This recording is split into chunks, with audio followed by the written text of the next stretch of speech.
Good evening, everyone. I now call to order the regular meeting of the City Council and successor agency to the Redevelopment Agency and Housing Authority meeting of Tuesday, November 1st, 2022.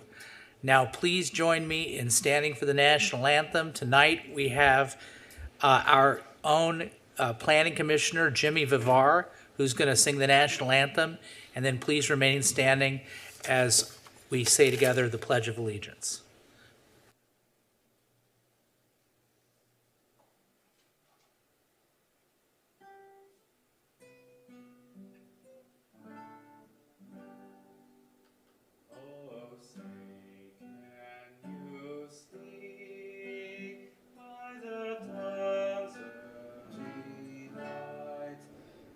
So proudly we hailed at the twilight's last evening, whose broad stripes and bright stars through the perilous fight o'er the ramparts we watched were so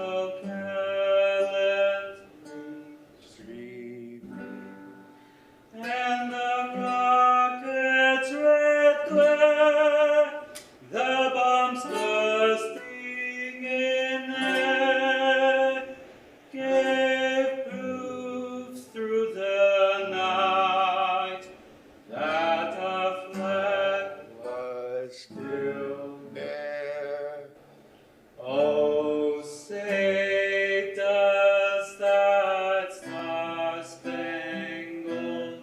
banner yet wave o'er the land of the free, o'er the home of the brave?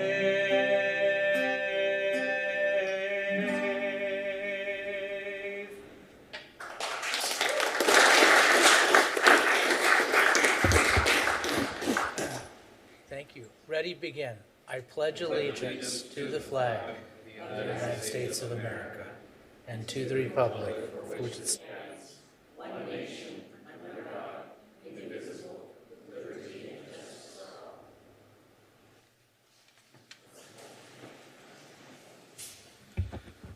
all. Okay, one more time for Commissioner Jimmy Vivar.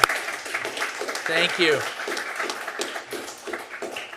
Now's the time for our moment of solemn expression, and tonight we're blessed to have our friend, my friend, Pastor Phil Eiskens from the Lighthouse Church. Mayor Pastor Stevens. Phil, you have the floor. Mayor Stevens, thank you so much, Mayor Stevens. Lorianne, Farrell Harrison, good to see you. I always get melancholy when I hear the Star-Spangled Banner and our Pledge of Allegiance. We have so much to be thankful for, don't we? You'd always, with these upcoming elections drawing near, in addition to the business that you city council members have to conduct on a nightly, and on this particular night, it seems wisdom is something that we could certainly use at this time. We have elections coming next week, and it seems that virtue of gaining wisdom ought to be one of our greatest needs today. Proverbs 14:21 talks about the need for wisdom in every city and in our country as a whole. The proverb reads, "It is a sin to despise one's neighbor, but blessed is the one who is kind to the needy." In today's world, we need to resist the tendency to look down on others greater than ever before. As a pastor, I'm given some authority to quote scripture if it's appropriate in a given opportunity. And what is interesting concerning wisdom is that our Creator wants to give wisdom to us generously, if we will only ask. And the scripture states, "But if any of you lack wisdom, you should pray to God, who will give it to you, because God gives wisdom generously and graciously to all." Can we pray? Dear Heavenly Father, we approach your throne of grace tonight. I'm so grateful to be part of this great city and all it stands for. And Lord, I pray the wisdom that would fall on this group of leaders all the way from the police chief to the fire chief to the mayor, the city manager, the attorneys, everybody, Lord, that we would seek wisdom. Not only here tonight, but next week as we make some challenging decisions. So Father, bless us tonight and keep us and strengthen us. And we pray these things in your name. And everybody said, amen. Thank you, Pastor. Madam Clerk, would you please do the roll call? Thank you. Councilmember Reynolds? Here. Councilmember Harlan? Here. Councilmember Gameros? Here. Mayor Pro Tem Mar? Here. Mayor Stevens? Here. And the record will reflect that Councilmembers Chavez and Harper are absent. Ms. Barlow, do you have a closed session report? Thank you, Mr. Mayor. There was no reportable action taken in closed session this evening. Great. So this evening we have two presentations. The first is a proclamation for the 2022 National Native American Heritage Month. November is Native American Heritage Month. This observance commemorates the rich history, diverse culture, and important contributions of our nation's first people. So joining us today is the president of the Historical Society, Barbara Steck, who's going to give us some perspective on what Native Americans meant to Costa Mesa and the environments around Costa Mesa from a historical standpoint. And I'm going to read a bit from a proclamation that we had prepared for this Native American Heritage Month. Native Americans have moving stories of tragedy, triumph, and perseverance that need to be shared with future generations. The people indigenous to the area, currently known as the city of Costa Mesa, were part of a group of American natives who crossed over the western mountain range from the Great Basin of Nevada, Utah, and western Oregon. Barbara, I hope I'm not stealing your thunder too much, but you're no. I'll shorten it. The first Costa Mesa's first inhabitants were the Tongva Native Americans who settled near the banks of the Santa Ana River, and I'm gonna yada over some of this stuff because again she's gonna cover some of this. Today, the descendants of the indigenous people of this area still live throughout Orange County. During the month of November, the city of Costa Mesa honors our Native people and recognizes their continued contributions to strengthening the diversity of our society. I encourage all residents to learn more about the Native Americans who first called this city home and visit the Costa Mesa Historical Society to learn more about the Tongva people. And President Steck, that's your cue to take the microphone and tell us more about the history of Native Americans in Costa Mesa.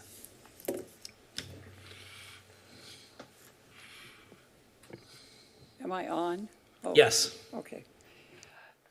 Actually, we really don't know that many things about the Tongva people that were here pretty much before anyone. But I have a few little things that I want to say about that early period.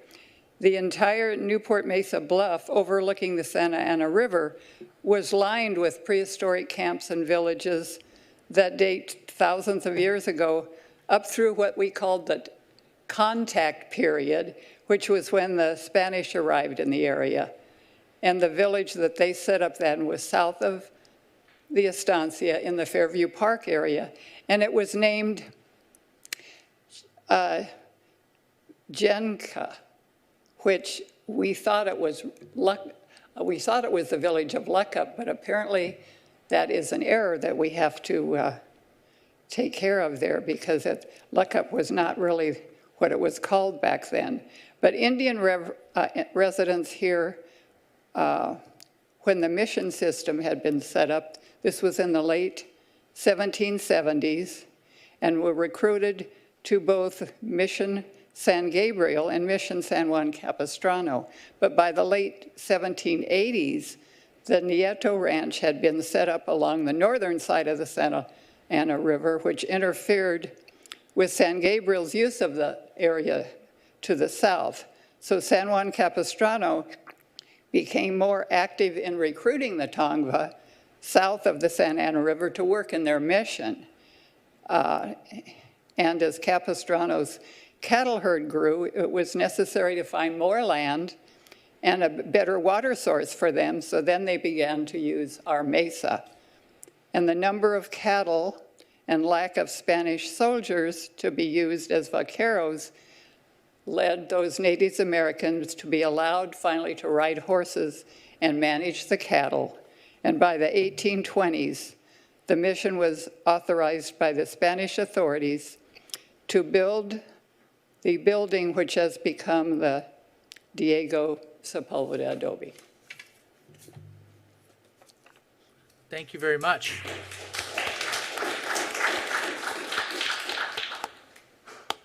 Yeah, that was my hometown, San Gabriel, and now I'm here, and so that, as Barbara said, the missionaries used to come from San Juan Capistrano, and it was a one-day journey from San Juan Capistrano by foot to here, and then they would stay at the Diego Sepulveda adobe, and then they go to San Gabriel, the San Gabriel Mission, where I grew up and used to go to church. And, you know, we're called the City of the Arts. Their motto is City with a Mission. Get it? Anyway, enough about that. That might be the last joke I tell, but it's true. Okay, so the next presentation that we have is a presentation and proclamation is for 2022 Veterans Day, which is coming up, of course, not this coming Friday, but the following Friday, November 11th. And we on the City Council are very fortunate to have a veteran, and a distinguished veteran at that. Mayor Pro Tem Mark graduated from the Naval Academy and was a lieutenant, an officer, and a nuclear engineer, and she's going to lead us through the proclamation for 2022 Veterans Day.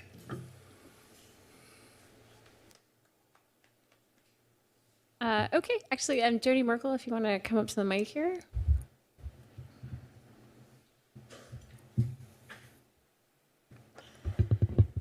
So we're lucky enough to be joined by some of my friends in an organization called Team Red, White, and Blue. It's an organization, actually, I'm not going to say what the organization does. I'll let you say what the organization does. Oh, okay, sure. Hi, everyone. My name is Jody Merkel, and I'm the chapter captain for Team Red, White, and Blue. We are a veterans organization that consists of not only veterans, but also veteran supporters. So we're all inclusive. Everyone can join. If you want to support veterans, we invite you to join our team here in Orange County. So what we basically do is our goal is to enrich the lives of veterans. We do this by engaging them and connecting them with the community, like people like yourselves. And we also encourage them to do physical activities like hikes. We do service. We actually worked the 13th mile of the OC Marathon back this year with a bunch of our Eagles, and we handed out water to maybe some of you, who knows. And we also hold socials. So we'll partner with American Legions and the VFWs all over Orange County. And our whole goal is just to get veterans out, right? We want to get them out. We want them to be social. We want them to be active. And yeah, we do that here in Orange County. Thank you. So I'm going to go ahead and read from the proclamation, and then we'll go down and take a photo with the members of Team Red, White, and Blue who are here. Okay. Okay, so the proclamation reads that the diversity of veterans is a tremendous strength that makes our armed forces stronger and more vibrant. Many people throughout our country's history have served as veterans, including women, people of color, immigrants, people who identify with all sexual orientations and gender identities, people with disabilities, and other brave individuals. Both men and women of our armed forces continue to be an inspiration to all of us through their demonstration of courage, leadership, and commitment in service to our community and country. Residents of Costa Mesa, along with millions of other Americans, can attest to the importance of their sacrifices and contributions to our freedom and security. The City of Costa Mesa proudly joins the rest of our nation to salute and give special honor and recognition to the men and women who have served us in our armed forces. And I encourage all residents in our city to acknowledge and honor the contributions of our veterans to the principles of democracy, individual freedom, and human rights. So thank you so much for being here to receive our Veterans Day proclamation. I certainly know that my service is really important to me. I'll say a little bit more during during council member comments, but I'm grateful to have all of you here. And I think we're good to give them a proclamation now. Thank you.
All right, thank you.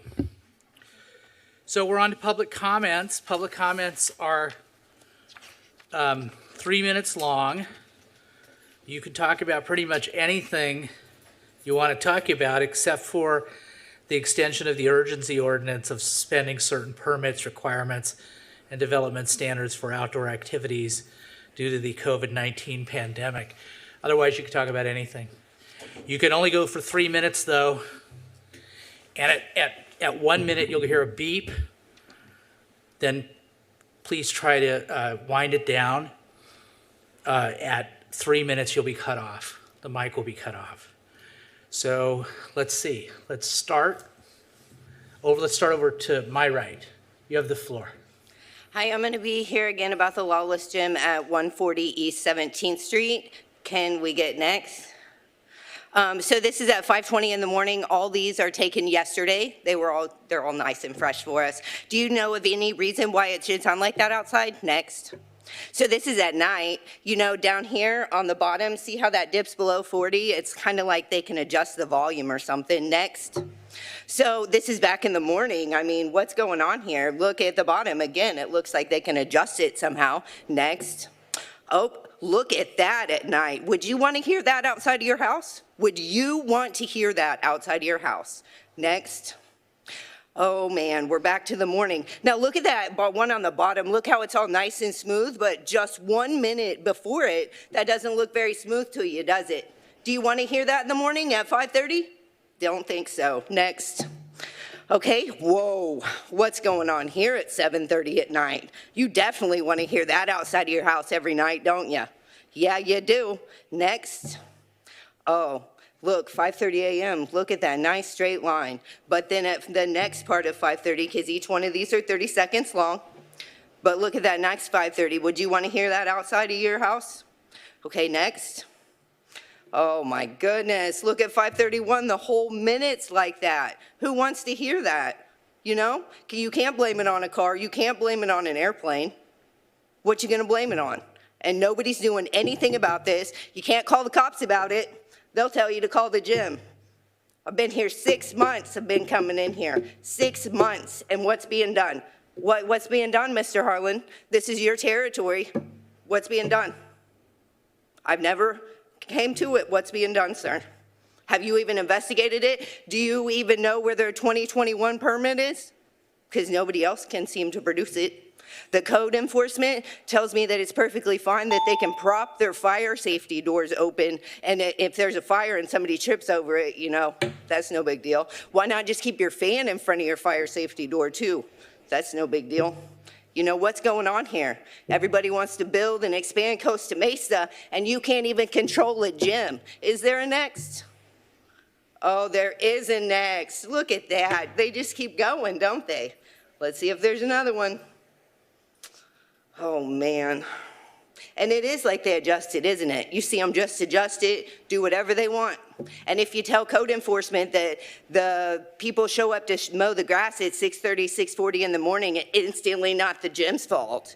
It's instantly the development's fault. So when are they going to stop pounding my community with bass constantly? Hours. I do it in the morning. I have to come home to it. When's it going to stop?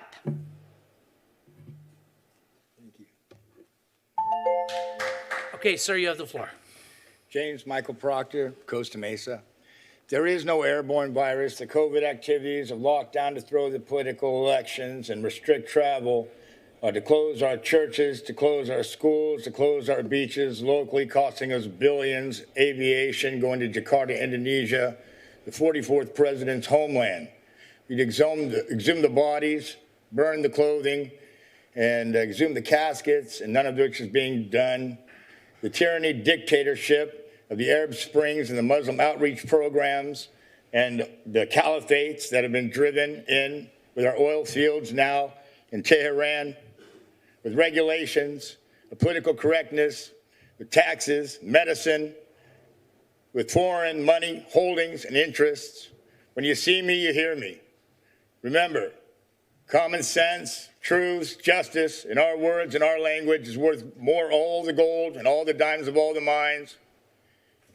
Without nuclear power taken by night by Edison, our public works taken by Edison, I accuse the 46th president of high crimes against humanity, as well as Afghanistan's Mr. Leave It on the battlefield. Again, I accuse the 44th president of high crimes against humanity of being an illegal, undocumented foreigner with foreign interests in mind, activities including being born Manassa Hospital, Kenya on August 4, 1961, Idi Amin's nephew, held you hostage for 444 days at the University of Tehran in the year of our Lord, 1979. With Osama bin Laden being a senior, Barack Obama a freshman, Obama took down the buildings in New York City. 9/11, sealed off his name on it, wrote his name off it, signed off his name on it. Put in Eric Holder into the DOJ, Michael Steele into the GOP, mission accomplished. Systematically, Obama coordinated it. Osama held both Bush family hostage in Texas as well. Michelle Obama is a man. Michael I. Robinson, obviously adopting the 2 children in Chicago, having Epstein Island for 8 years at 1600 Pennsylvania Avenue. Helen Thomas pardoned. Joan Rivers told the truth. Larry Sinclair did as well, as I am as well. Recently, Obama Jr. had stated, I'm the first Kenyan to be president of the United States of America, and cut the ribbon at Manassa Hospital, Kenya, where it states, birthplace of Barack Hussein Obama Jr., the 44th president of the United States of America, to a standing ovation. A weapons exchange took place and a seizure from the Orange County Fairgrounds and Orange County Sheriff's Department. Across the street of the fairgrounds, they took and trucked to San Pedro Navy Yard. The bottoms out of Panama en route to Tunisia, to Benghazi, to where you stand down, where he drives. Thank you. Ma'am, you have the floor. Good evening, Mr. Mayor and City Council members. At the last City Council meeting, I asked for an update on the city's housing element, and I got nothing. It was very disappointing after a busy day at work, rushing to attend a meeting, only to go home and find an article in the Register with a quote from Tony Dodaro saying that the 3rd submittal would be ready soon. A couple of things. First, I had to find out about this in the newspaper. It's very important news. It couldn't come from you, Mr. Mayor, or the city manager. The residents need to know about these important things. And then it should be ready soon. What happened?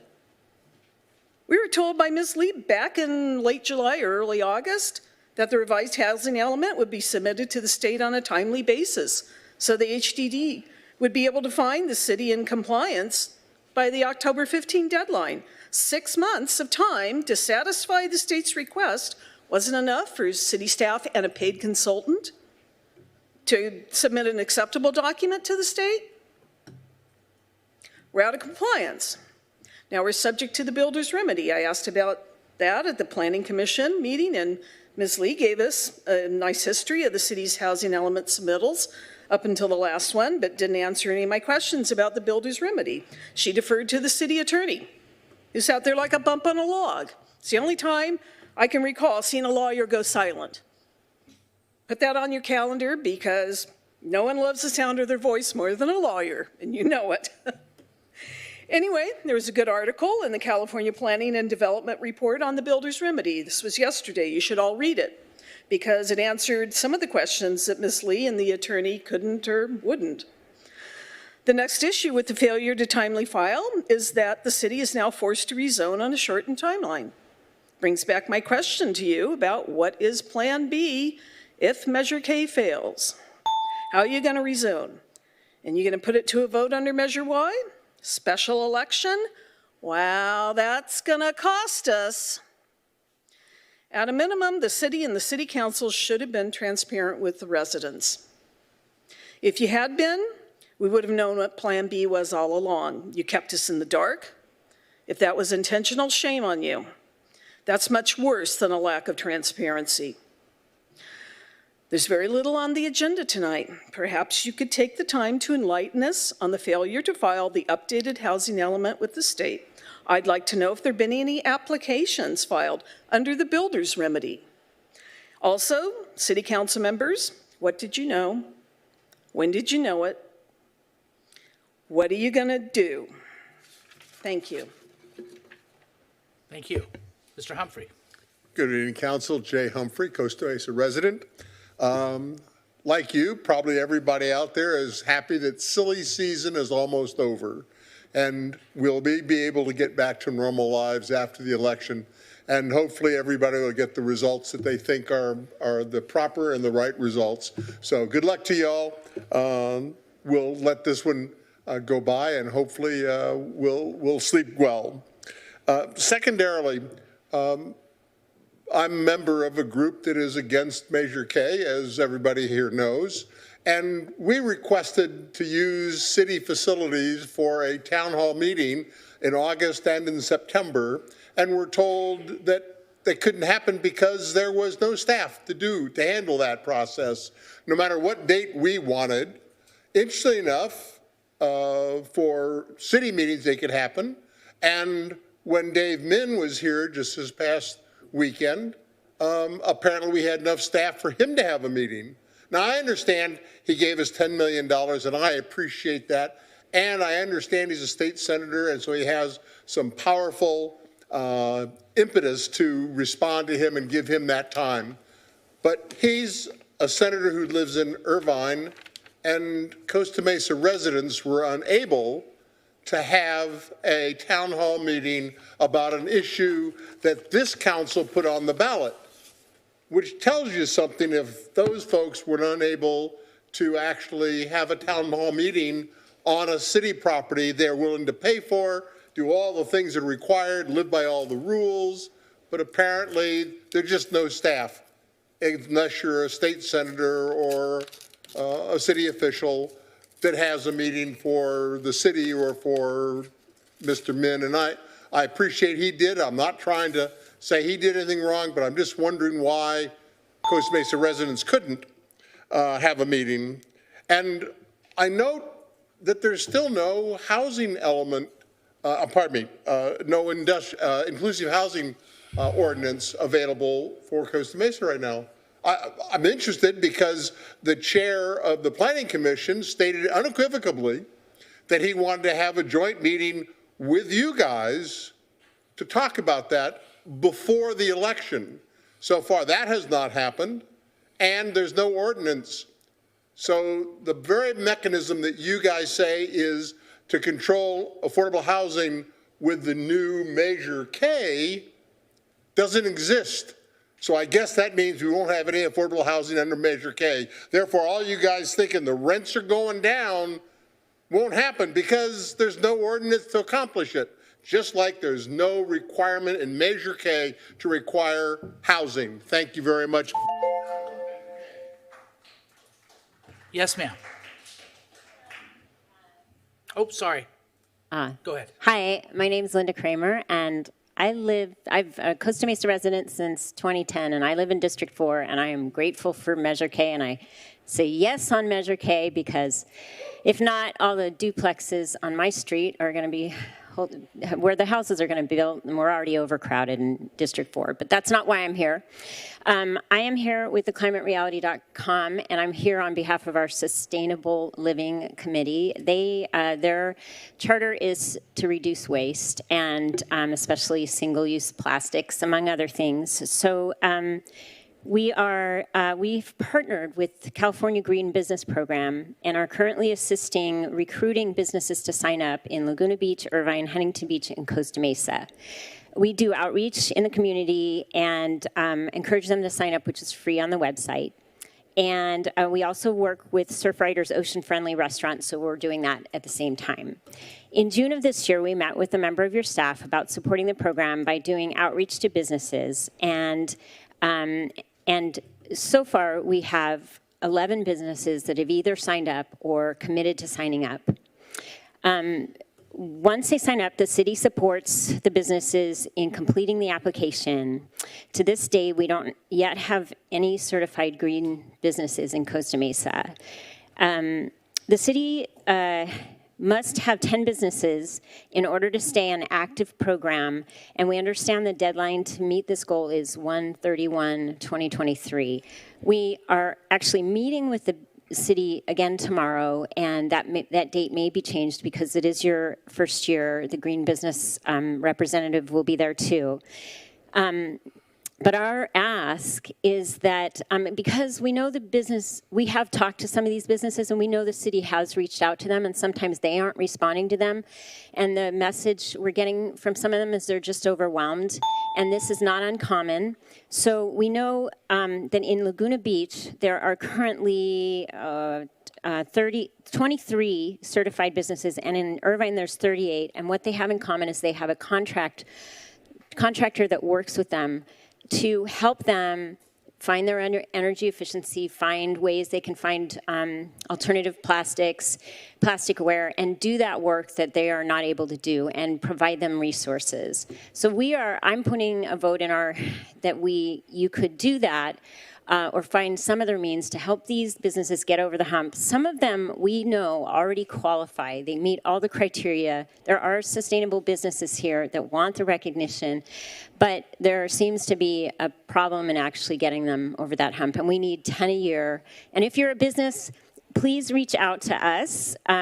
Sign up. It's greenbusinessca.org. It's free to sign up. You get 500. Sorry. Yes, sir, you have the floor. Hey, John, how you guys doing? Hey, for everybody that hasn't seen me speak before, I'm Chris Corm, 360 La Pearl Place. Here's a short summary of why I'm up here. Imagine your neighboring house having a small kitchen fire. Fire department shows up, puts it out, under Santa Ana wind conditions, no bit. And 8 hours later, the fire rekindles, burns my home.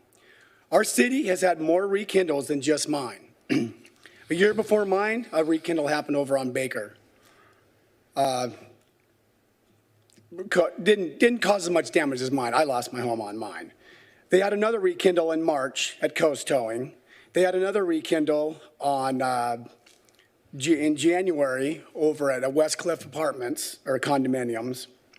I mean, our firemen here get paid more than most firemen in the city or in the state. Chris Coates, for example, he's a captain that was on my fire. His pay is 222% higher than the average pay for his job. Dan Stefano, he makes 198% more than the average for his job. You know, their unions are awesome. You know, our city deserves better. How many firemen were on more than just my rekindle? I'm going to find this out. I'm requesting all the reports. I've been busy. I've been trying to rebuild my home. There's good cops, there's bad cops. Are there good firemen and bad firemen? My nephew's a fire captain up in Oregon, so he doesn't even like me speaking about this. Google Rekindle Fire. Rekindle, many fire captains are fired for this. Firemen that were on my fire, they've been promoted. I've seen it. They've been promoted. It's pretty ridiculous. But John, you told me to file a claim with the city when I spoke to you. I filed my claim, yet you said to keep in touch with you, let you know how everything's going. Well, it's going horrible.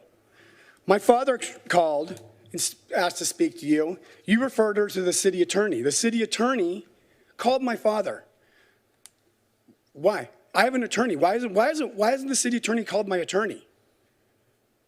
I mean, that's when I spoke to the city attorney the very first time. I know you look like that, but it's true. I heard the phone call. When I spoke to you the first time, you said you couldn't speak to me because if I had an attorney. I have an attorney. You didn't even respond to my attorney. It's not a good look for the city. You know, we have a election coming up. John Morlock's going to be a much better mayor, I believe. He'll work with me. I mean, if you get reelected, I'll be working with you too, because I'm going to present you with all these firemen. If they're on all these rekindles, something needs to be looked at here. This is his job. He should be looking into this. Thanks. Is there anybody on Zoom? Yes, Mr. Mayor. Phone, the first speaker is Hank Castanetti. Oh. Oh, I'm sorry. Oh, didn't see you there. Sorry. Go right ahead.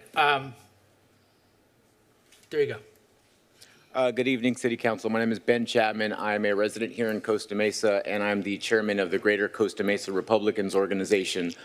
And I just want to say that I'm here absolutely disgusted with what's been going on social media with the Costa Mesa City and what the posts have been with Measure K. There are many people out there who are against Measure K. I've knocked on hundreds of doors in the last 2 months in District 2, Councilman Gamero's in our district, and nobody that I've talked to is supporting Measure K. So the fact that the city is putting out these pro-Measure K posts is absolutely ridiculous. And I would hope that you guys would oppose these things going out. Rose Equities, these developers are donating to you guys, your re-elections, all of these things, $75,000 they're putting into all of this. This is a nonpartisan issue. Republicans, Democrats, Independents, several people who are in this audience are all working together to oppose Measure K. We're knocking on doors, we're canvassing, we're telling people and educating them on Measure K. I have 11 years experience in property management, and this lowers the rent, vote yes on K, is nonsense. So I'm encouraging everyone who's listening to vote no on Measure K on Tuesday and vote for John Morlock for mayor. Thank you.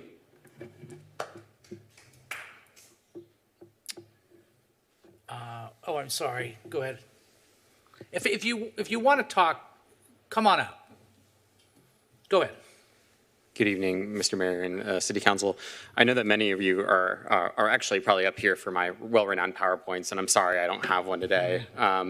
So sorry to disappoint the audience and the council. I've actually had the privilege of speaking to a few hundred, a low hundred of people who are really supportive of Measure K, because I think it's really what our city needs. And as a 24-year-old person, and I'll be honest, I'm kind of speaking to the high schoolers in the back right there. Measure K is really what Costa Mesa needs, especially if you're a young person trying to live in the city and trying to rent in the city and eventually be a homeowner in the city. And so I want to just quickly, rerun through the merits of Measure K, and I'll talk to some people who are going to be harmed by Measure K, to be honest, too. So Measure K. So one of the most important things we can do for climate change is infill development. This is one of the only few things that a city can actually accomplish. A city, as opposed to the federal government, can do a lot about climate change. The state government can do a lot about climate change. But what can your city government do is allow for infill development, which reduces vehicle miles traveled by allowing there to be people living next to shops and businesses, by reducing their greenhouse gas emissions. That's a huge thing we can do for climate change. Housing affordability. People are totally right. This doesn't strictly require affordable housing. Not yet. I'm sure the council has committed to passing an ordinance in that in the future, which I'll be honest, it's not really it's not something I care for. Because the reason why is because I always think about that luxury development. Anton with I forgot what it's called, and on Anton right behind South Coast Plaza. And I think like the people who are living there probably make $300,000 a year, much more than I make, right? And I think like, that's luxury housing. How is that helping like, some of the poor people on the west side, for an example? Those people on the west side weren't displaced by the people who live on Anton right now, right behind South Coast Plaza, because there was housing available for them. We need luxury housing. We need missing middle housing. We need affordable housing. We need all types of housing, because when we're in a housing shortage, people who have the luxury of living wherever the hell they want can use their money to displace poor people from the west side. That's why we need all types of housing. And that's how this reduces rent. That's how Measure K reduces rent. Measure K is also going to make Newport Boulevard and Harbor Boulevard look better, hopefully at least. And it's a chance for us to have a beautiful discussion about what we want our corridors to look like on, especially north of the 405 on these places. What do we want 19th Street to look like? Also, with more people in our city, more people are going to spend money on small businesses. And lastly, it stops the builder's remedy. Anyone can build a 20-story building right now in Costa Mesa because of the builder's remedy. And if Measure K doesn't pass, that'll continue to be the case. So I'm sure landlords might be a little bit hurt by Measure K because they'll actually have more competition in the market and they just can't hold a monopoly. But other than that, Measure K is a great thing for our city. So please vote yes on Measure K. Thank you. Thank you. Now we're going to go to Zoom. Thank you. Hank Castanetti, please. Hank, thanks for your patience. You have the floor. Thank you very much. Good evening, Costa Mesa. As you probably know by my voice by now, I'm Hank Castanetti from the Orange County Model Engineers. We operate the Mackerel Flats and Goat Hill Junction Railroad in beautiful Fairview Park. On a much less combative and conspiratorial note, I'd like to bring you some good news about little trains in the park. I'd like to start by thanking everyone who attended our giant Hornsfeld trestle rededication last week at the park. I would like to thank Mayor John Stevens, Councilmember Lauren Gameros, and County Supervisor Katrina Foley, 3 Hornsfeld grandchildren who accepted proclamations and plaques in Hank's honor.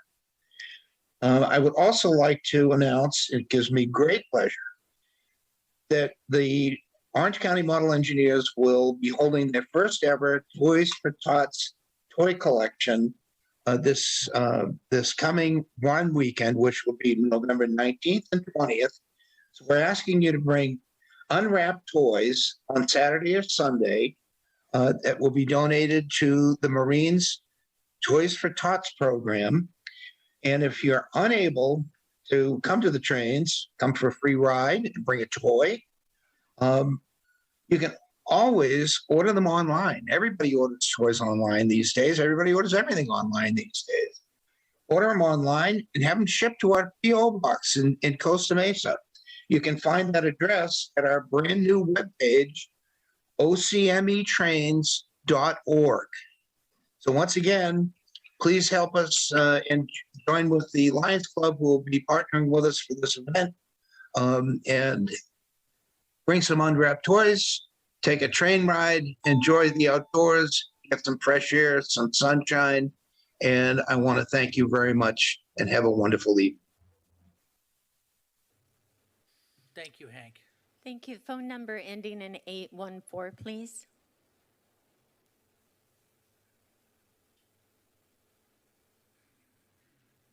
Well, I have several things. One is I appreciate that this month has been declared Native American Heritage Month, but I would hope that next time you do this, that you could get some representative of the ancient peoples who are here locally to attend and be honored and talk about their heritage, which is what we're supposed to be honoring here. And I am particularly appreciative of some of the assistance that they have provided on matters regarding Fairview Park. and it would be nice to honor our actual Native Americans in person. Next, at the last meeting, there was some discussion of animal services. There is a committee called the Costa Mesa Animal Services Committee. Their job is to make recommendations regarding the animal service providers, among other things. Now, the impetus for forming this committee was dissatisfaction with our previous contractor for animal care.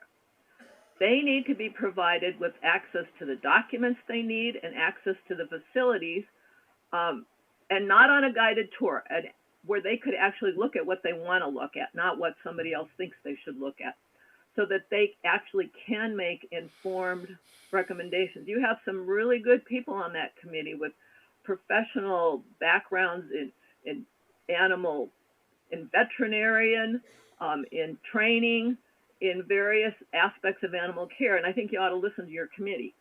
And then finally, Measure K. There's been some talk about developer fees being raised as a result of Measure K. The city already collects fees from developers. The fees that are collected to pay for schools are set by the state, down to the penny. Even if Measure K provided a new fee for schools, it would be illegal because that's all set by the state. The city already sets a trip fee for traffic impacts. And under the state constitution, the city cannot charge more in fees than the cost of the impact. For the trip fees, that's examined every year to try to keep it current. Now we get to park fees. The city has not reviewed its park fee since 2015. Now that also is set under a formula set by the state of California. The city cannot unilaterally just start raising the fee. That fee is set by state law. However, the city has not kept the fee up. And so basically you're looking at collecting monies with 7-year-old value, which is probably 20-25% less value than it was in 2015. So if you're really that concerned about collecting fees for parks, then maybe you should update your fees. But also, it's a lie to say that Measure K is going to provide these fees, because Measure K doesn't make you update the fees either, and you're already providing a fee. And then the other thing is the courts have held just collecting fees without a plan, like you got to have some land you're going to buy to serve these people. So what are you going to do with the fees? Just put in new monument signs or new swing sets? You have to figure out, what land is going to be there to serve the people. And let's see a plan for that. Thank you. Thank you. Who's The next speaker is call-in user 1, please. Call-in user 1.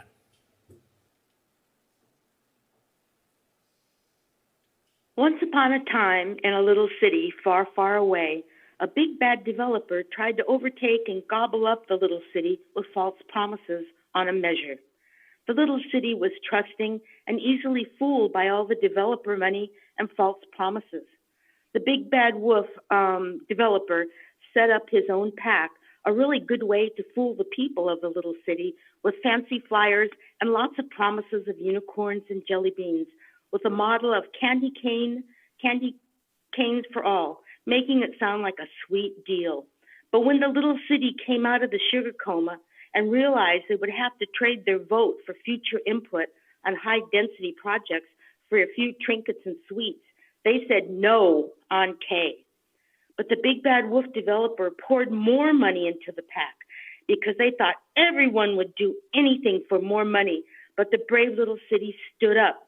They formed a grassroots group and pushed back with old-timey word of mouth, getting the truth out about the wolf and his group of greedy land creditors. The moral of the story: our voice, our vote, our city, not for sale. No on K. The end. To greedy developers and those who will make tons of moolah. The real end: no on K. Thank you. No further speakers, Mr. Mayor. All right.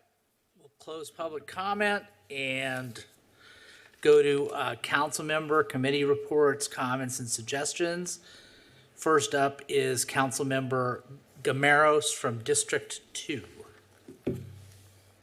Thank you, Mr. Mayor. I just briefly want to take a minute and thank everyone in the community who went out trick-or-treating. We had a really great turnout. I saw a lot of families, a lot of unity out there, and I know the kids really enjoy getting candies from everyone, so that was really great. I also want to take a moment and I want to thank our staff and our services out there, especially our emergency crew services. The police and fire have really been working hard out there. I know we've had some missing persons problems, and the chief stood up and they handled that really quick. And, you know, we had a structure fire over on Eldon last week, 3 o'clock in the morning. Had to go out there and take care of that. And they did manage to rescue a couple of people, I think, had to jump out a window. So, you know, when these things take place, it's really important to have a good, strong emergency services group out there. And I just want to take a moment and thank the police and fire. So that's all I have. Thank you. Thank you. Good job. From District 6, Councilmember Jeffrey Harlan. Thank you, Mr. Mayor. I'd appreciate it if we could get a report, Ms. Farrell-Harrison, on the questions raised by Ms. Simeo about the 12 gym. I know staff has contacted her. I don't think she's still here. And staff has actually been present. So I'd appreciate if we could actually just get that update. And then Mr. Sethuraman, if you wouldn't mind giving us an update on the crosswalk too on Tustin and Woodland Place. I think that's nearing completion. And I know I've gotten some good feedback from the neighborhood on that. The only thing I really want to comment on tonight is picking up a little bit on what Councilmember Gameros just said about the house fire that occurred at early Friday morning at Eldon and Del Mar, which is around the corner from where I live. I'd likewise very much appreciate our public safety response. Our fire department and both police were present there. But to me, the real issue here, it's a tough one because the condition of the property was, I think, challenging for a lot of the neighbors. There was some overcrowding at this location. And for me, you know, there's a family that's now displaced as a result of this fire. And in talking to people around the community for the last couple of months, and housing being this really central issue here, I mean, these are the kinds of incidences that kind of can begin that path to homelessness. It is not simply, you know, somebody necessarily has, you know, a mental health issue. I think it's very easy for us to kind of make those assumptions. But here we have a family in our community that is now displaced. Thankfully, they've gotten some support by the Red Cross, but that's just a short-term Band-Aid. And, you know, the issue of housing and housing affordability is not going to go away. This is a structural problem. Regardless of what happens in the election next week, this is something that we need to deal with. And I'm proud of my colleagues up here on the dais for taking action, including Councilmember Chavez, who's not here tonight. This is a priority for us, and we can't delay it any further. I appreciate the commitment and dedication here, and I think that's what's really demanded from our community for our community. That's all. Thank you, Councilmember. Next up from District 5 is Councilmember Arliss Reynolds. Okay. Well, I will ditto what my colleagues have said so far. Thank you for that. And thank you for our staff who've working on all of these issues. I want to give a few committee updates because there are some exciting things going on in our committees on other issues. So our Fairview Park Committee, this is our committee that is assembled with residents across our community to give guidance and recommendations related to the Fairview Park Master Plan, restoration activities, use activities. And I mentioned in our last meeting that we are close to hiring a consultant who's going to lead that master planning process for Fairview Park, which I'm very excited about. But this is happening while there's some other really exciting activities happening related to other areas of our connected ecosystem. So Banning Ranch, longtime fight by many of our residents, some in the room here today, a board member in the room here today. We're closing the deal this year on 380 acres of Banning Ranch coming into the public trust. That's 380 acres that will be park and preservation, and we're going to have an opportunity as a community to give a lot of input on that. Banning Ranch is along the Santa Ana River, so it's connected to Fairview Park. So that's another master planning process that's sort of happening in parallel. And then county-owned land is Talbot Regional Park, which is also undergoing a master planning process. So there's this really neat opportunity to not just vision the future for Fairview Park, but to do that in collaboration with many other organizations for an entire ecosystem and huge recreational amenity along the Santa Ana River. So we are making those connections among the probably 24 organizations that are involved in this. And it's just something that I'll keep bringing updates to the council on, and many of our staff will be involved in. It's just an incredible opportunity for us in Costa Mesa. Other committee, our active transportation committee, which I'm still going to call our bike walk committee, has been very active. We've got a lot of great projects happening in the city, safe streets, people wanting to walk safely, bike safely, drive safely in Costa Mesa is a top priority among residents that I'm talking to. And I'm really proud of a lot of the work we're doing. One of the programs we're starting to get moving forward is our bike safety education program. So this is bikes, this is e-bikes, training people who are on e-bikes on safety practices. In addition to building the infrastructure for e-bikes is a big issue, and we've got a really good collaboration going between our city staff, committee members, police department, and schools. We're also working on bringing in the business community into that work. So I'm really excited about what 2023 will bring in terms of bike safety education. If anyone here rides a bike that you don't have lights for, there are lights just in the entryway, so you can pick up some free Costa Mesa bike lights. Lastly, and I'll just mention this because I suspect someone after me will want to talk about this a little bit more, we are launching our city's first arts commission. I'm really excited about that. A couple meetings ago, we went through the applications, made appointments to our arts commission. There were so many really good ideas from the applicants, and we could only pick 7. So I'm just going to throw out, I hope that sort of soon in the process of after establishing our arts commission, we have some kind of open house event where we can just get the whole community's input of different ideas of what things they'd like to see the arts commission working on. And that's a way to continue to bring in folks who were serving on our Arts and Culture Committee prior to that. Speaking of art, it was really sad to see a mural defaced in our community earlier this week. We've had a couple situations where people have graffitied murals. This time it was graffitied with a hate speech, and that that's not something that we accept in Costa Mesa. It's not something that Costa Mesa stands for. So I was happy to see that the artists were back there today cleaning that up. But I hope that as a city, and maybe it's coinciding with the start of our arts commission, I'm hoping that we can maybe do something supportive related to restoring that mural. This is the Las Poderosas mural. Is it on Baker? Baker, yes.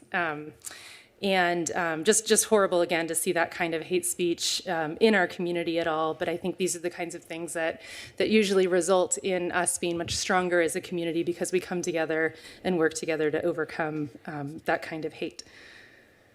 And that'll be it from me today. Thank you.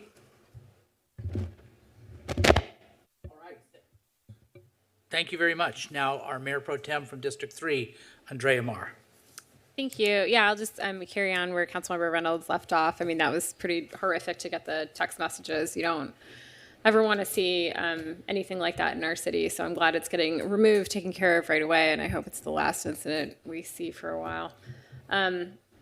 I want to thank the fire department for a great open house. I don't think we've had a council meeting since that happened. It was super fun to be there. Always funny to see the little kids get really excited about lighting things on fire. So thank you for hosting that, Chief. I thought everyone did a really good job.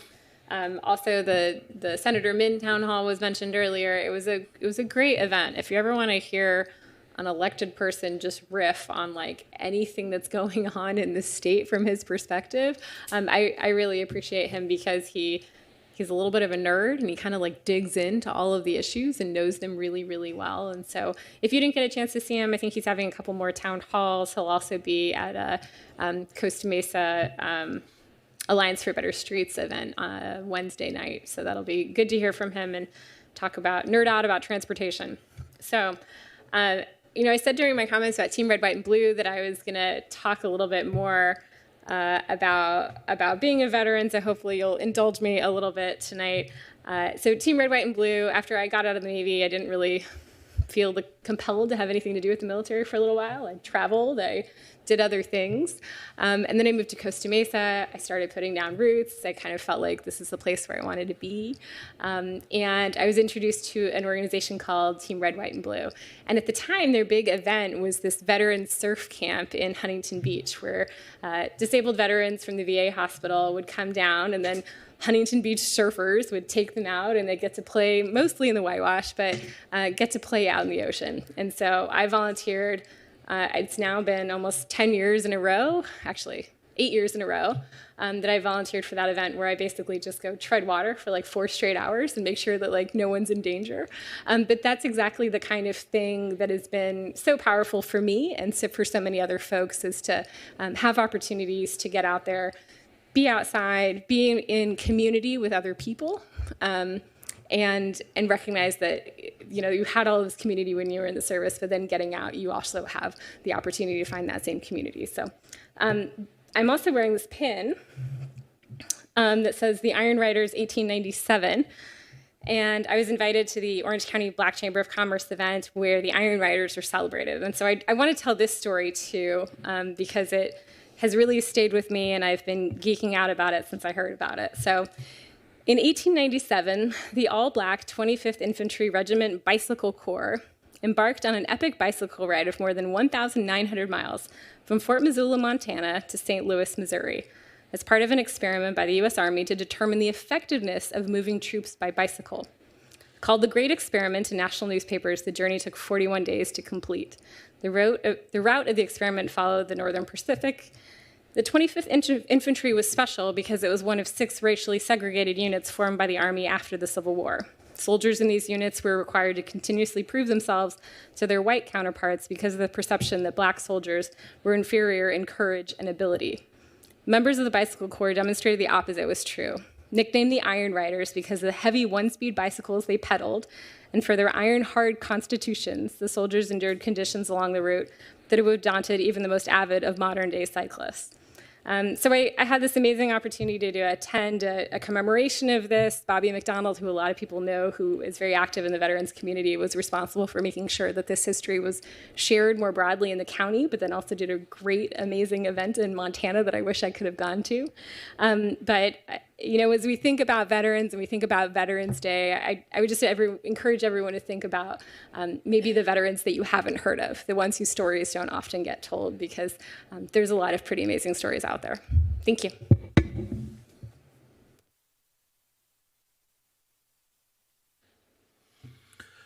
Okay, just a few things that I've got. One is, thanks, Hank, for bringing up the Trestle Bridge opening and dedication ceremony. Rededication ceremony is the Hank Hornsfeld Trestle. I was happy to go to that. Councilmember Gameros was there, and one of the things I talked about was how nice it is to dedicate the building of a bridge during an election season, and how appropriate that is. That same day, I went to the Vanguard University, the dirt turning, the groundbreaking of the Freed Center for Leadership and Service. And it's going to be it's right over here. We're going to watch it be built. 60,000 square feet. It's going to have a brand new gym. It's going to have a lot of classrooms. It's the area where their kinesthesiology department is going to be housed, and it's going to be a beautiful addition and another step toward their executing their master plan. So it's good that Vanguard University is moving forward with that. It wasn't long ago, 2019, I think, that we approved that. Then that same day, a big day, we had the Human Option Shine the Light event, and it was wonderful to see.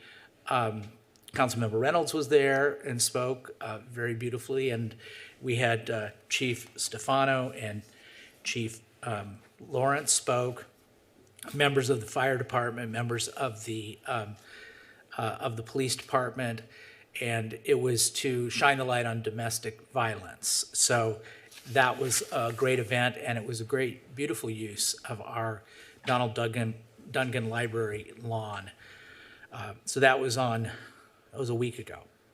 So then, I think finally, because I just want to end it here, I want to adjourn the meeting tonight in memory of a trailblazer in my field, in the legal field, Judge Francis Munoz. Now, Judge Francis Munoz we talked about the desecration of the Poderosa mural on Baker. She's featured on that mural as a great Latina contributor to our society. So a little bit about Francis Munoz. On October 17th, at the age of 92, Judge Munoz died. She was appointed as a trial judge at the Harbor Judicial District in Newport Beach on January 25th, 1978, by Governor Jerry Brown in his first term. She is the first Latina in California and in the nation to be appointed as a judge. Judge Munoz was a trailblazer in the judicial profession and helped found the Orange County Mexican American Lawyers Club, which would later be named, and it's very active, the Hispanic Bar Association of Orange County. She was a woman who led with her heart and dedicated herself to our community. She did a lot of great work right out of St. Joachim's on the east side of Costa Mesa, helping immigrants with their legal issues. Her commitment to our community empowered many generations of Costa Mesa families who strive for a better future. And I want to read this. I found this interesting. Some of you may know Chris Blank. He's a really nice guy. He's a Costa Mesa resident. He's a lawyer. And on one of our boards for attorneys, he wrote this. I first met Judge Munoz when I was in college. Now, Chris is older than I am, so this goes way back. I was appointed to a committee in Costa Mesa that was charged with recommending allocations for community block grants that the city of Costa Mesa was receiving from the federal government. Costa Mesa had a sizable Latino population, and several of us on the committee wanted to allocate money to programs that would benefit the Latino community. Judge Munoz graciously attended one of our meetings where we were going around and around about what the problem was that we were trying to solve, particularly for newly arrived residents. Softly and eloquently, she said, "The problem is they are poor." I've never forgotten that. City manager report. Ms. Farrell Harrison. Thank you. Good evening, Mayor, Council, and distinguished public. Just had a couple of updates for you this evening. First, I'll start with just some information about our voting centers, since, as we know, we'll have on November 8th elections. Of course, folks can vote by mail up until then, but we will have 4 vote centers for the upcoming general election on Tuesday, November 8th, a week from today. Our senior center will be one of the vote centers starting this Saturday, just started this past Saturday, October 29th. Of course, City Hall, the Norma Herzog Community Center, and Balearic Community Centers will be 4-day centers opening on November 5th, so the 5th, 6th, 7th, and 8th. The voting centers will provide more options for voters. Elections are no longer a one-day event, as many of you know. Voting begins the month before Election Day, when every voter receives a vote-by-mail ballot. Many individuals are choosing to vote that way. Of course, we strongly encourage that as well. But we encourage you to take advantage of all of the alternatives that are available to avoid congestion from voting at home, doing a drive-through ballot drop-off, in-person options at any Orange County location, or returning your ballot via the United States Postal Service. So the choice is yours. Clearly do what you feel is the most convenient way to vote, but please avail yourself of that opportunity. Next update is Merrimack Way wins another award. The Western District of the Institute of Transportation Engineers recognized Costa Mesa's Merrimack Way Active Transportation Project as the Planning Project Award winner. So Jennifer Rosales, our Transportation Services Manager, also gave to the Institute of Engineers of Western District on October 27th a great presentation, which sparked a lively discussion around active transportation improvements and community engagement. Obviously, we're being seen as leaders in this area and have been invited to speak to different groups about active transportation. We're proud of course, all of the efforts around active transportation from Jennifer Rosales, Raja Setharaman, of course, Brett Atencio, and our incredible Bikeway and Walkability Committee, now known as our Active Transportation Committee. And so a great achievement there, and still receiving accolades for that. Next update is we're going to have another second Clean California Dump Day, and that event's coming to Costa Mesa on Saturday, November 19th. Caltrans staff will be at the Sonora Elementary School this time parking lot to collect all of your bulky waste that is too big to fit into your residential garbage bins, including mattresses, furniture, toys, all of those bulky items that can't fit into a bin. Please participate in this second dump day on November 19th. The event is free for all Orange County residents and no appointments necessary. It's first come, first serve, and will accept items until noon or until we reach total capacity, whichever happens first. So we encourage you to arrive early, but just a couple of cautionary items here. The following will not be accepted at the event: hazardous materials such as batteries, paints, oils, chemicals, pesticides, fluorescent lights, e-waste, so anything with a circuit board or a battery like a laptop, a personal computer, etc. No concrete, dirt, rocks, brick, asphalt, or sand, no treated wood, and no tires. But otherwise, bring your bulky items to our second cleanup day at Sonora Elementary on the 19th. And then more accolades for our Costa Mesa TV team. After winning at the national level last month, our Costa Mesa Television CMTV3 team also dominated the awards ceremony at the regional level with 8 first place and 2 third place awards. I want to say that again: 8 first place and 2 third place awards, including the top overall excellence in government programming honor for the second consecutive year at the 25th Grammys. They're not the Grammys, but almost. Star Awards announced on September 29th. The Star Awards are a regional competition sponsored annually by SCAN-NATOA, which is the states of California and Nevada chapter of the National Association of Telecommunications Officers and Advisors. The Star Awards recognize excellence in government programming by agencies serving California and Nevada communities, and entries are judged based on creativity in achieving stated objectives, technical proficiency, and the diversity of programming. CMTV3 scored the most first place wins in the competition for the second year in a row, earning top honors in 8 video production categories. As you all know, our CMTV team is one of our greatest treasures in Costa Mesa. We can really amplify the information about all the great activities in our city, all of the great services that are available, and so much more. And so I just want to congratulate again Jeff Trujillo, Ron Dam, and Eric Arellano, under the leadership of Tony Dodero of my office. Just thanks again for such great work. Thanks for keeping Costa Mesa on the Grammys list as always achieving first place, and always for doing programming that's just cutting edge and really sophisticated, innovative, creative, and fun too. Okay, so thank stop. you for that. Let's do an applause break.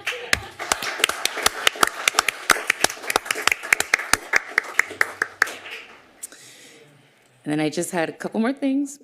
And so I wanted to, just because this meeting will be the last meeting before Veterans Day, just express my own personal thanks to all of our veterans and anyone who served in the United States military. Obviously, we have our own excellent Mayor Pro Tem Andrea Marr, who's a graduate of the Naval Academy and former naval officer and nuclear submarine specialist or something like that. Something really fancy, and aircraft carrier.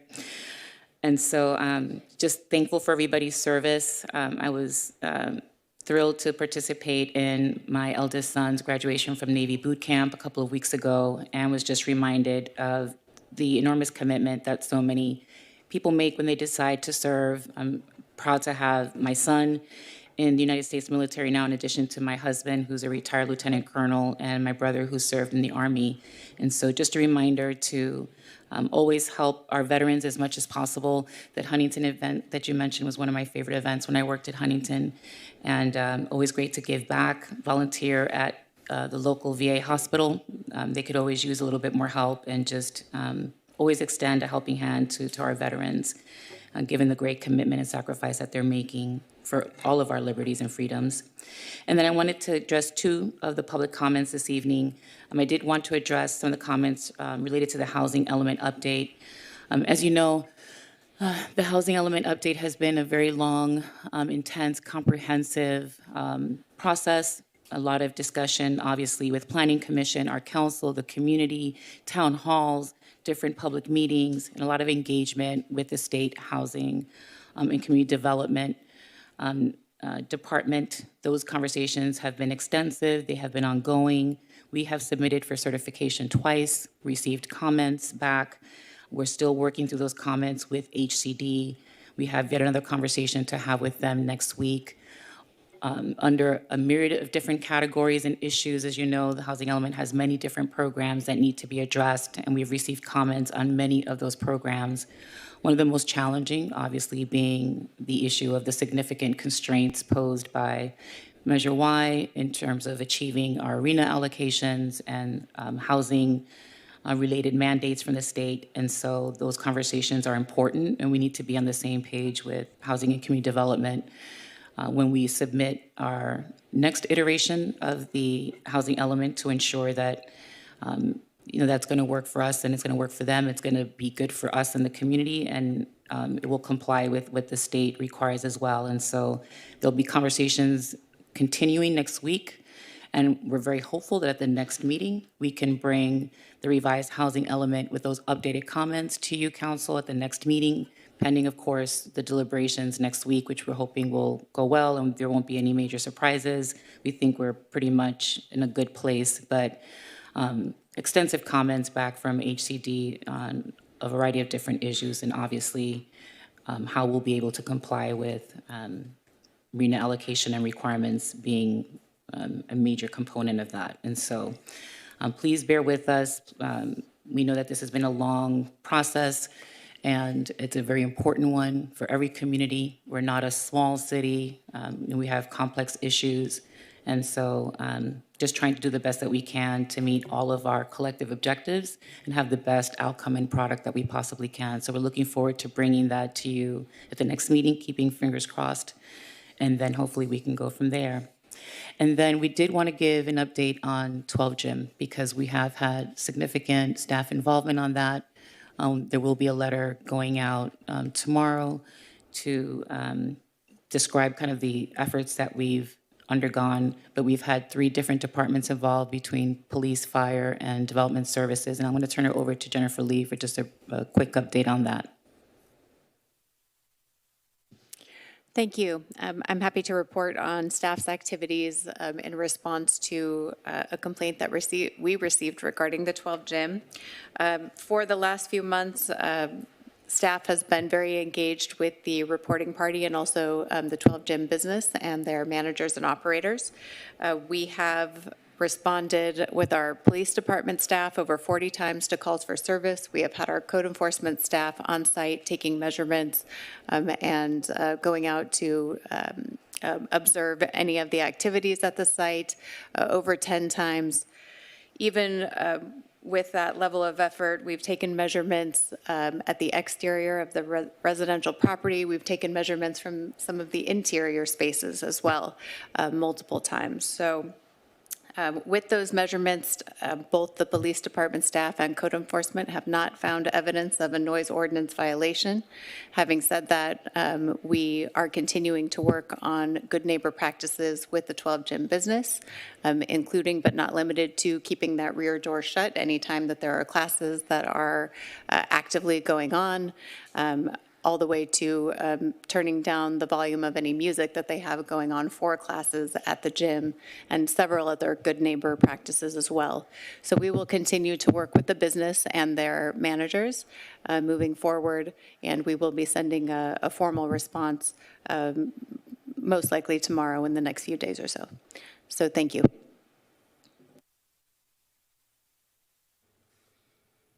Good. All right, great. City Attorney. Thank you, Mr. Hey. Mayor. I have a brief report tonight. First, I want to advise the council and the public. Many of you have heard about the litigation brought by Ms. Charus, the operator of a daycare called Camp Leela, that was brought against the city as well as the state of California. That case has been dismissed by the federal court without further leave to amend, which means they can't try again. They have 30 days to appeal from the 21st of October. So far, there has been no appeal, and I just want to congratulate the city attorney's team who defended the city on this case that probably should never have been brought, but there it is. And then also, I wanted to respond to the speaker about the so-called rekindled fire.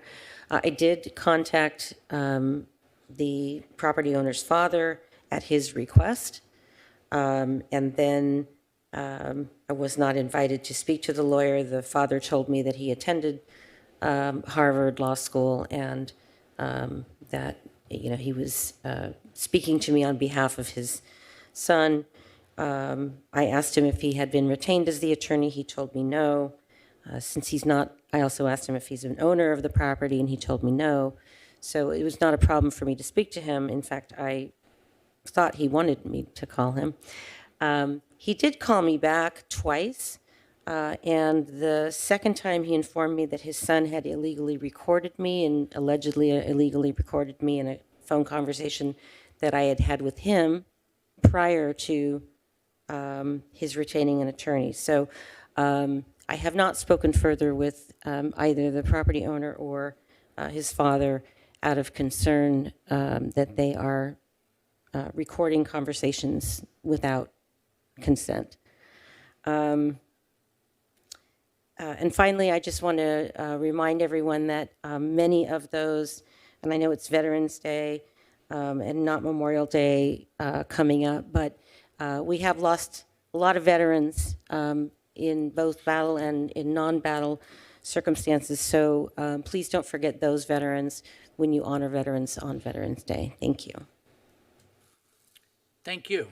Okay, so next up is the consent calendar. All matters under the consent calendar are considered to be routine and will be acted upon in one motion unless they are pulled by either the city council, any member of the public, or staff. Madam Clerk, has anyone pulled any of the consent calendar items? Yes, Mr. Mayor, member of the public has pulled item number 6. Item number 6. Any others? None.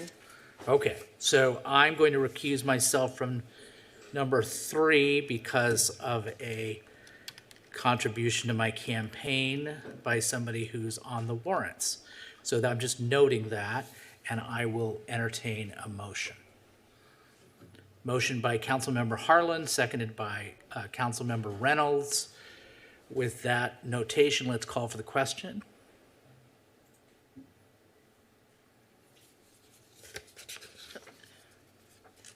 Councilmember Gameros, please.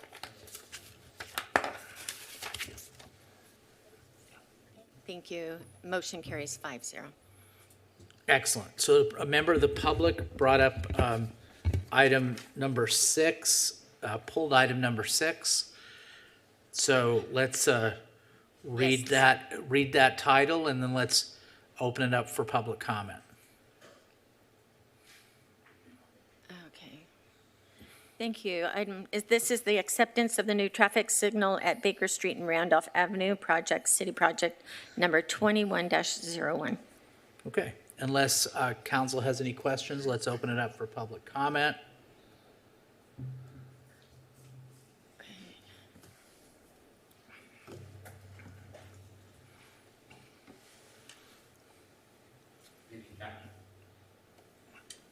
Good evening, Council. I'll just be really brief. I just want to appreciate the work done on Randolph. I think there's been a lot of good work done. I think there was actually additional striping done, like in the past, more recently, that actually indicated the parking spots. And I also just want to appreciate the traffic signal. I mean, I think Baker is one of those arterials that feeds onto the freeway that people speed onto and basically get into the freeway mindset onto. And so to have a sort of signal that can slow vehicles down in that process and that can safely have people make a left and right turn from Randolph, which is filled with breweries, and Costa Mesa's newest bar, which just opened. I think it's sort of something I really appreciate. So that's all I wanted to say. Thank you. Thank you. Yes, it's a good project. It's a lot safer now. The light's great. Okay, so let's call for the question. Oh, sorry, we're not called for the question. We got a motion by Mayor Pro Tem Mar, seconded by Councilmember Harlan. Let's call for the question now. Motion carries 5-0. Excellent. So now we have only our one item, which is a public hearing. Madam Clerk, could you please read the title?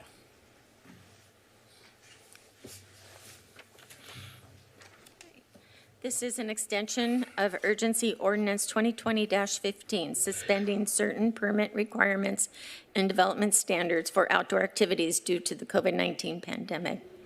Presentation by Ms. Lee, Director of Community Development Services. Ms. Lee, you got the floor. Thank you, Mayor. Good evening, Mayor and council members. The item before you this evening is the extension of urgency ordinance 2020-15. The City Council originally approved this ordinance on June 2nd, 2020.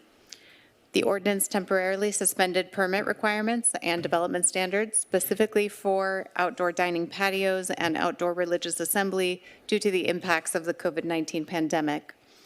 The ordinance was previously extended and it expires later this year on December 31st, 2022. Pursuant to this ordinance, approximately 48 temporary use permits have been issued for outdoor dining patios, primarily located within parking lots of existing restaurants. Of these, 20 are still in use. In addition, and concurrently with the previous ordinance extension, Council also directed staff to investigate opportunities to amend the city's outdoor use regulations to allow similar outdoor dining conditions that were afforded as a result of the COVID-19 pandemic. Staff has completed its preliminary work and generally found that there are opportunities to modify the city's code requirements to better promote outdoor dining. Specifically, the city's municipal code requires a minor conditional use permit to be approved by the zoning administrator for any outdoor use, and that includes outdoor dining activities. It also requires outdoor dining patios to be parked at the same ratio as indoor restaurant space, which is generally 10 spaces per 1,000 square feet of gross floor area. And these requirements can be an obstacle to expanded outdoor seating, particularly on properties that already have limited parking areas. Lastly, the Costa Mesa Municipal Code is silent on outdoor dining located in public right-of-way, and through the use of public right-of-way generally requires an encroachment agreement issued by our Public Works Department. Given these requirements and after researching other potential approaches, staff recommends that the city modify its existing code provisions for outdoor dining to establish minimum design standards for outdoor dining areas, to consider additional flexibility for parking requirements for restaurants and particularly for outdoor dining patios, to streamline the approval process for certain types of outdoor dining proposals, and to provide a path forward for outdoor dining areas that were previously established under our temporary use regulations. And as a second phase, staff also recommends that the city develop an outdoor dining program that's applicable to public right-of-way, consistent with the general recommendations that were provided in the city's residential parking action plan, previously reviewed by the City Council.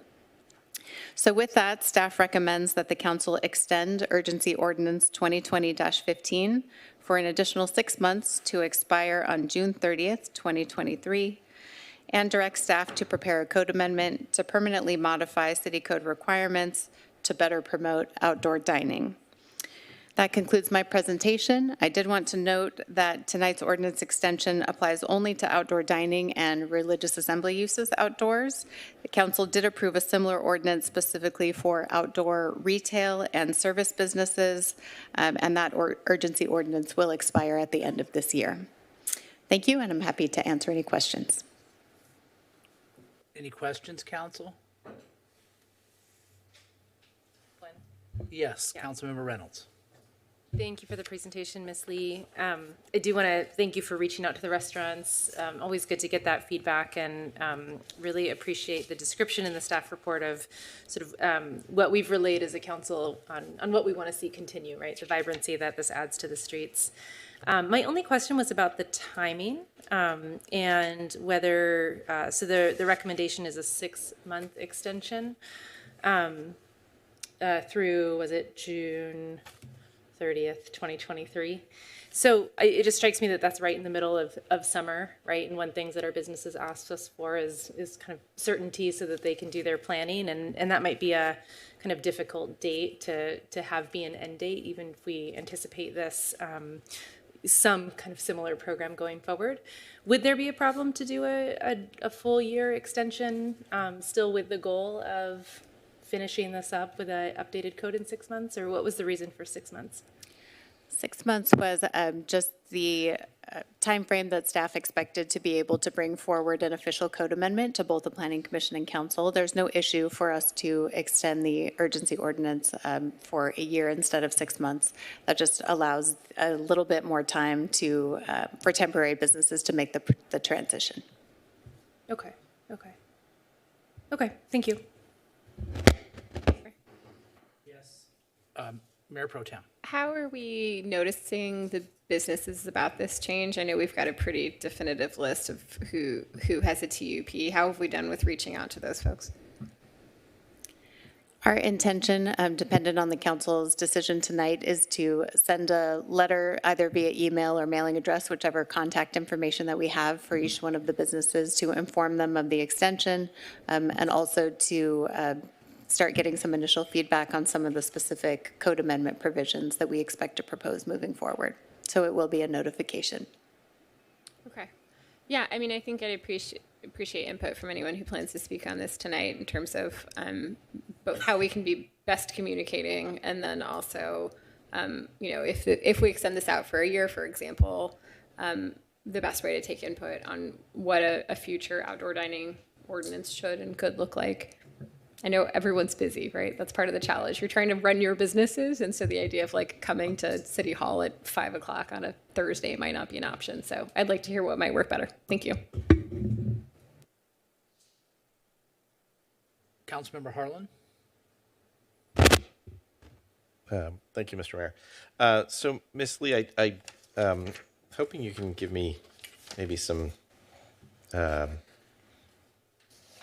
insight into the TUPs that were issued. So there are 48 since 2020. I was kind of surprised by, maybe I wasn't so surprised that most of them were in 2020 when COVID first hit, but the number dropped to 6 in 2021 and only 1 this past year. So I'm wondering if we have a more certain codified process, do you anticipate we'll get more applications? I don't think that we'll get more applications from the perspective of the applications that we received in 2020 were specifically responding to the pandemic and regulations at the time that were limiting indoor dining at that point.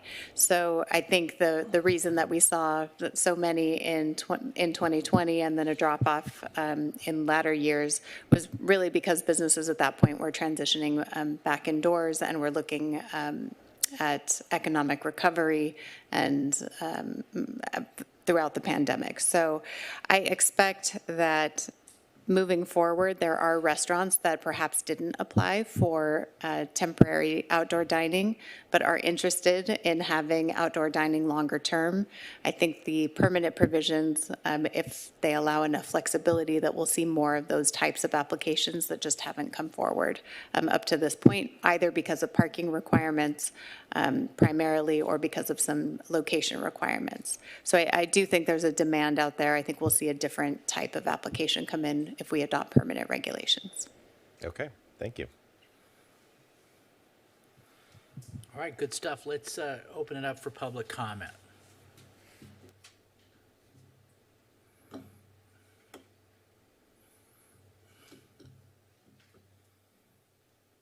Mr. Tabor, you have the floor.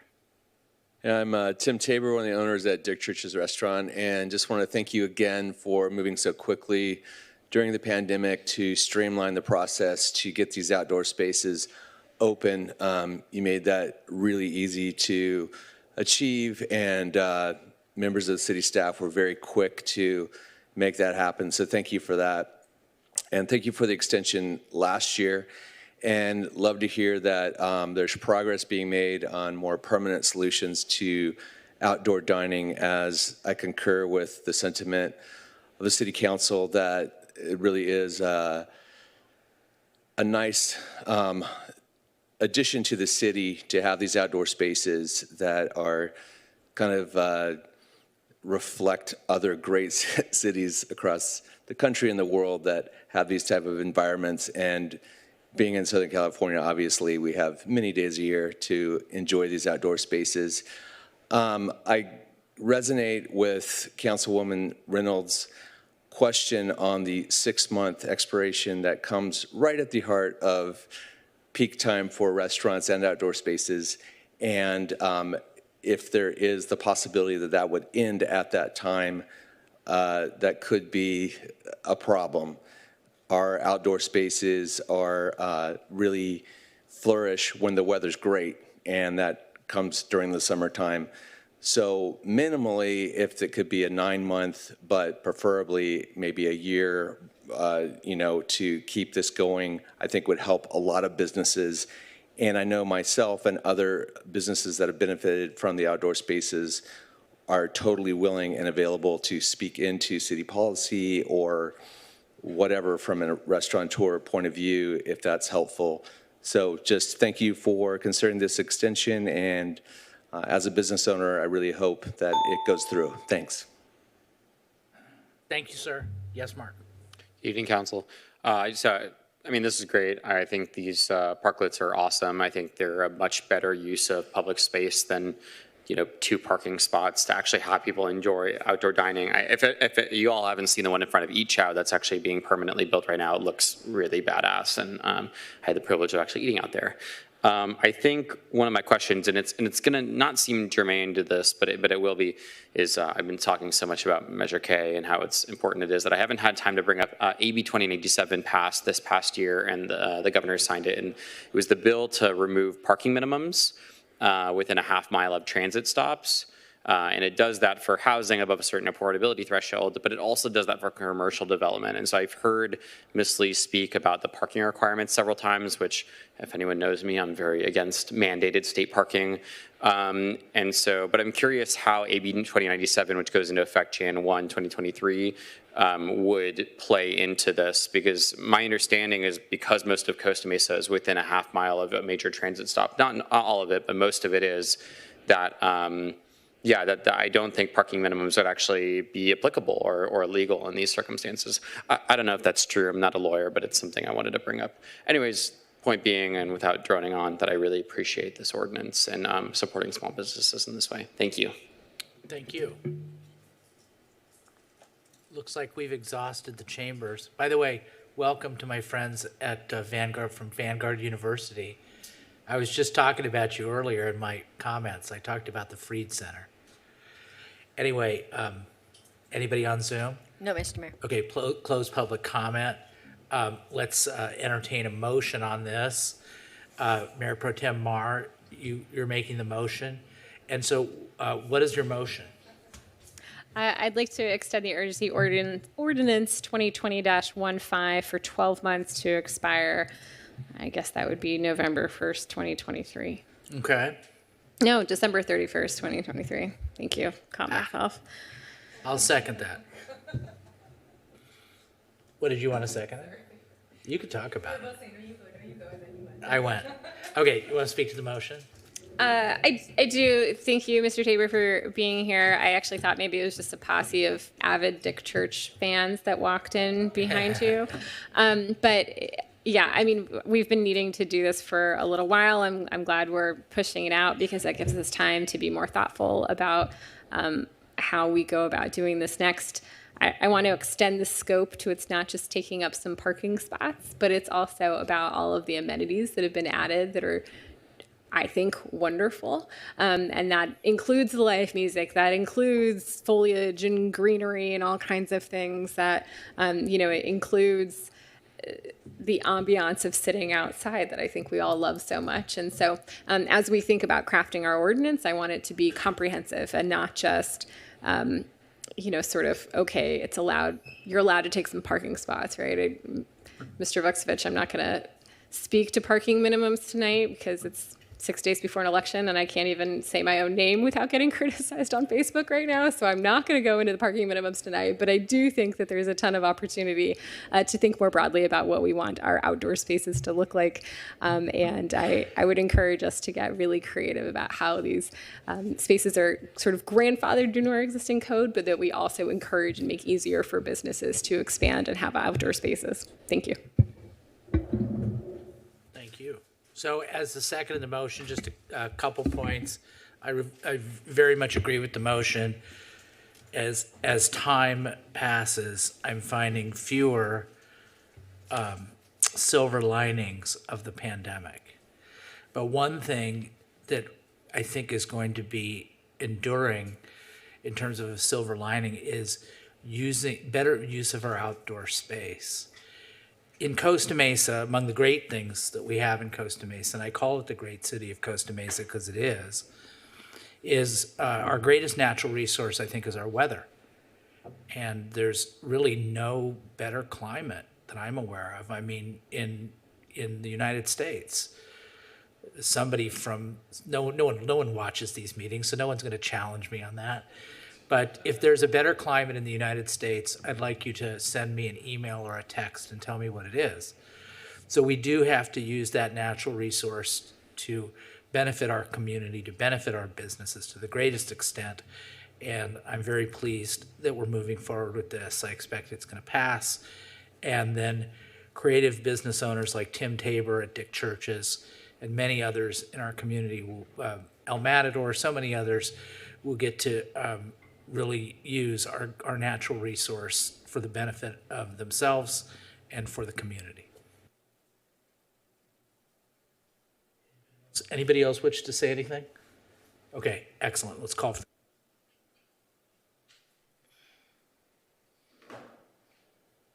Motion carries 5-0.